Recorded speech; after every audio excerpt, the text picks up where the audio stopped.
Yo YouTube, c'est Merlé de la chaîne Merlé Mahaf et aujourd'hui on se retrouve pour la review de l'épisode 290 de Boruto. Un épisode qui m'a fait extrêmement plaisir puisque c'est un épisode de qualité, c'est sans aucun doute le meilleur épisode de cet arc et dans à peu près tous les points. Bref, c'est parti pour la review. Alors qu'est-ce qui se passe dans cet épisode? Alors l'épisode va commencer un petit peu lentement en nous présentant la situation pour Boruto et Kawaki. La situation est simple, c'est que Boruto et Kawaki sont suivis partout par un ninja sensoriel qui est censé vérifier qu'il ne leur arrive rien. Tard le soir, Kawaki va demander à Naruto s'il pouvait aller jeter les poubelles et Naruto lui fait ouais vas-y va jeter si tu veux. Et donc Kawaki sort.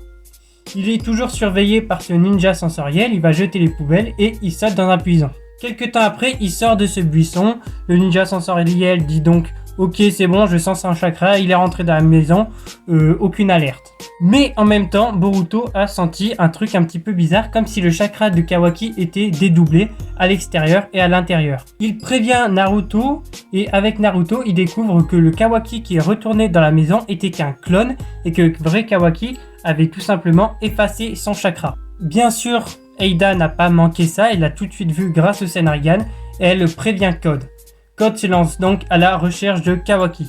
En même temps, tu as toute l'unité de détection de Konoha qui se demande comment c'est possible, tu peux pas éteindre ton chakra, normalement ce n'est pas possible. Sauf que Eida va tout simplement donner la réponse à ça quand elle parle avec Code.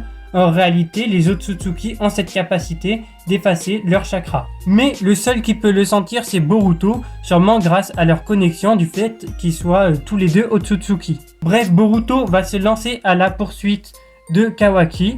Et donc là, le plan de Boruto est simple, c'est que lui, il ne va pas éteindre son chakra. Comme ça, une fois qu'il sera à l'extérieur du village et qu'il aura retrouvé Kawaki, et Naruto et les autres ninjas du village de Konoha pourront très rapidement les retrouver. Au même moment, Code rattrape Kawaki et il commence un petit peu à se battre. Kawaki fait une proposition à Code.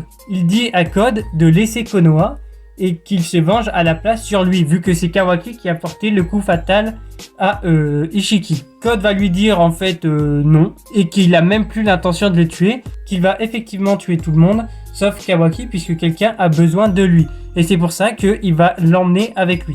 En même temps, il va dire à Kawaki que dans tous les cas, ça change rien, parce que s'il épargne Konoha, ils vivront juste un poil plus longtemps, le temps d'attendre qu'il récolte le fruit du chakra, et qu'il tue tout le monde pour récupérer le chakra de tout le monde. Bref, Code commence à amener Kawaki, et tu as Boruto qui intervient.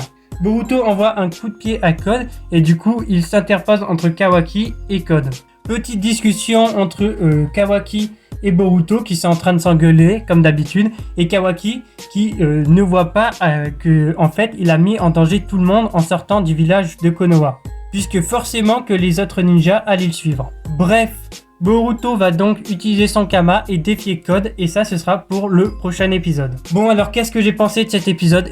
Vraiment j'ai été hyper surpris lors du visionnage, j'étais vraiment très content. Déjà, je vous avais parlé de l'épisode de la semaine dernière qui était plutôt cool et qui avait des très bons points, du genre une belle animation, une belle réalisation, etc. Cet épisode, ça va encore plus loin. Donc déjà, tu as une bonne animation et même parfois une très bonne animation à 2-3 moments. Tu as un style artistique très beau, il n'y a pas vraiment de gros ratés, il y a un petit raté sur Naruto, mais c'est tout. Mais tu as surtout une réalisation parfaite. On aurait vraiment dit un film d'animation dans la manière dont c'était filmé, on dirait que c'est filmé en mode film d'animation. Donc ça a vraiment une très bonne qualité. Les angles de caméra choisis sont juste excellents. Les lumières sont juste très bien faites. Bref, là-dessus, il n'y a rien à dire. Pour ce qui est des OST, elles étaient très bien placées. On connaît les nouvelles OST de cet arc qui sont juste très bonnes. Bref, il n'y a pas de problème à ce niveau-là. Pour finir cet épisode, je lui mets 9 sur 10 pour le petit raté de Naruto.